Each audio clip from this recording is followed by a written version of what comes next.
அன்பார்ந்த நண்பர்களே, divine shalom ஊழியங்கள் மூலம் உங்களுக்கு தேவ ஆசீர்வாதத்தையும் வாழ்த்துதலை நாங்கள் தெரிவிக்கின்றோம்.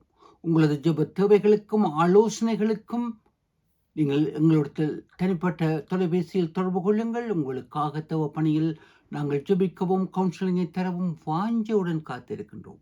இதுவரை நீங்கள் சப்ஸ்கிரைப் செய்யாவிட்டால் ஒரு தடவை சப்ஸ்கிரைப் செய்யுங்கள். உங்களோட சப்ஸ்கிரிப்ஷன் எங்களது ஊழியத்தை ஊக்கப்படுத்துவதாக இருக்கின்றது. ஆம், இது எந்த விதமான நிதி சம்பந்தமானது அல்ல என்பதை நாங்கள் உங்களுக்கு கூறுகின்றோம். ஆமென்மார்களே,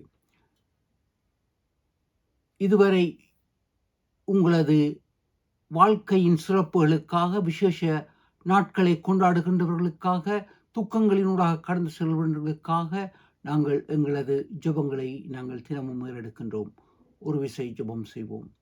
கர்த்தாவே, அடியினுடைய வாயின் வார்த்தைகளும் உங்கள் அனைவருடைய இதயத்தின் சிந்தனைகளும் தியானங்களும் உம்முடைய சமூகத்துக்கு உகந்தனவாய் இருக்கட்டும் ஐயா.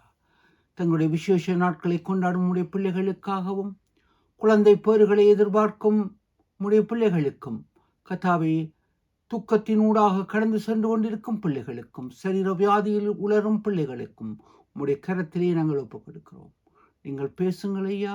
உம்மால் ஆசீர்வதிக்கப்பட்டவர்களாய் நாங்கள் உமக்குள் நாங்கள் எங்களை புதுப்பித்துக் கொள்ள உம்முடைய பரிசுத்தாவின் அபிஷேகத்தை எமக்கு தாருங்கள். இயேசு கிறிஸ்துவின் ஜீவனுள்ள நாமத்தில் ஜெபிக்கிறோம் பரம தந்தையே, ஆமேன். அன்பானவர்களை, வேத பாடமாக மத்தேயு சுவிசேஷம் 25ஆம் அதிகாரம் 34ஆம் வசனங்களை வாசிக்க கேட்போம்.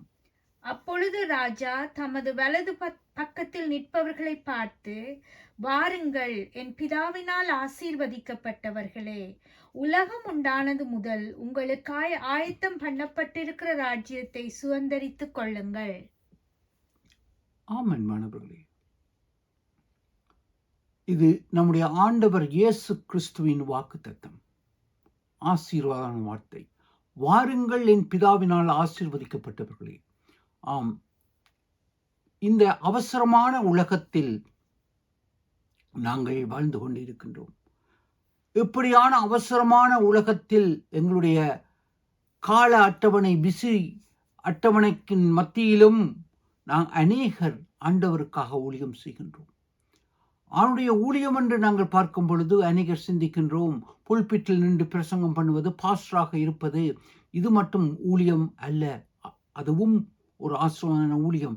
ஆனால் சமுதாயத்தில் ஆண்டவருக்காக நீங்கள் செய்யும் ஊழியம், நீங்கள் எந்த வேலையை செய்தாலும் அன்புடன், கிறிஸ்துவின் அன்பினால் இழுக்கப்பட்டு செய்யும் பொழுது அது ஊழியமாக இருக்கின்றது.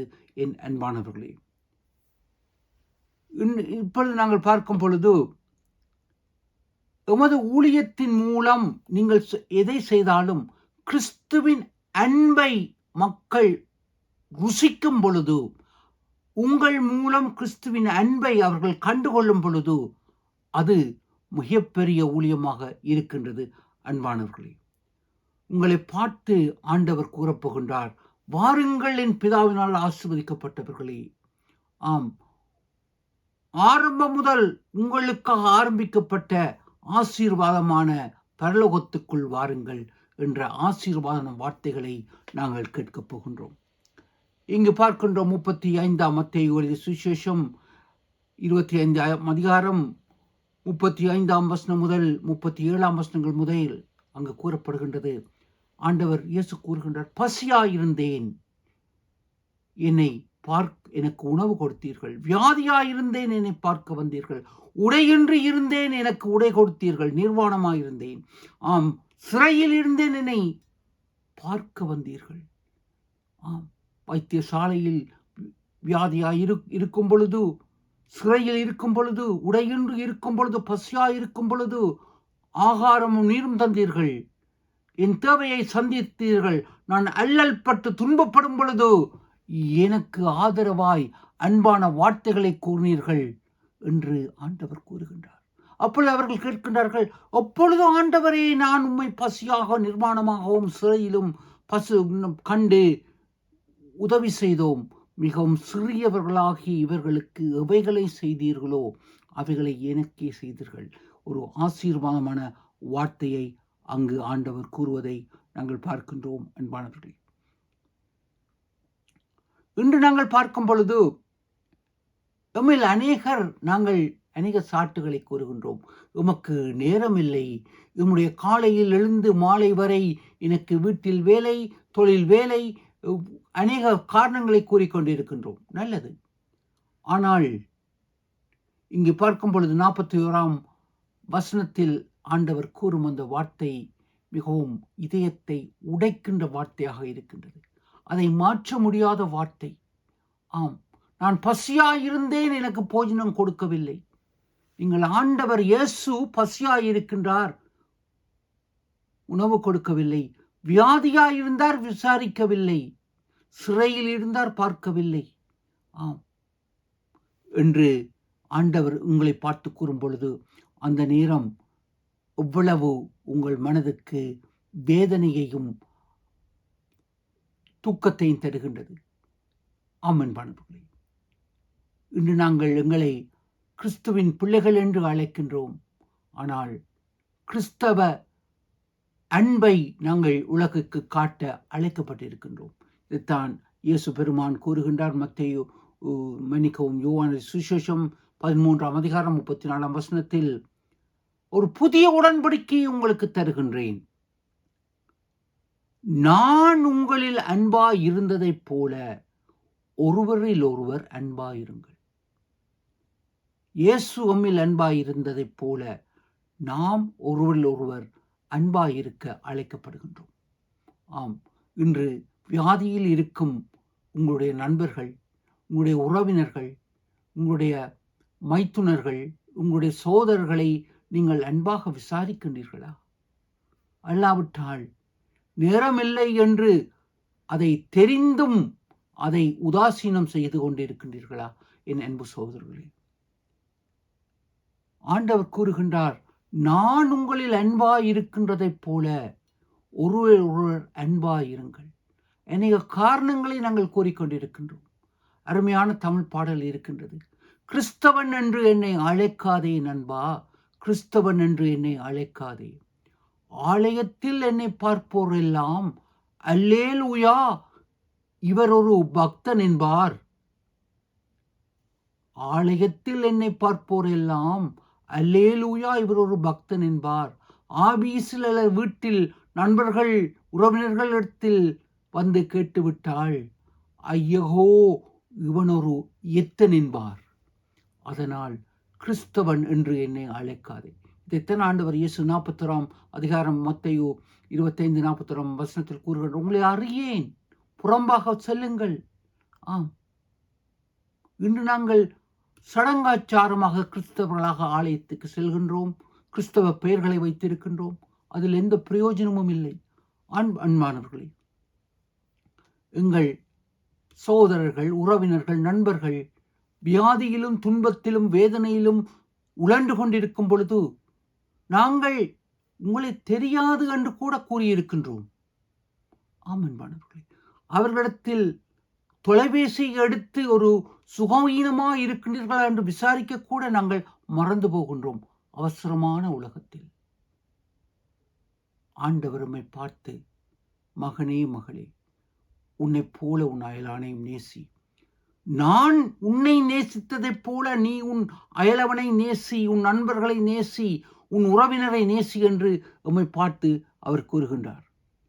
இங்கு ரோமருக்கு எழுதிய நிருபம் 13ஆம் அதிகாரம் 8ஆம் வசனத்தில் கூறப்படுகின்றது, நாங்கள் ஒருவருக்கொருவர் அன்பு செலுத்த வேண்டிய கடனே அல்லாமல் வேறொன்றும் இல்லை. பவுல் அப்போஸ்தலன் தெளிவாக கூறுகின்றார்.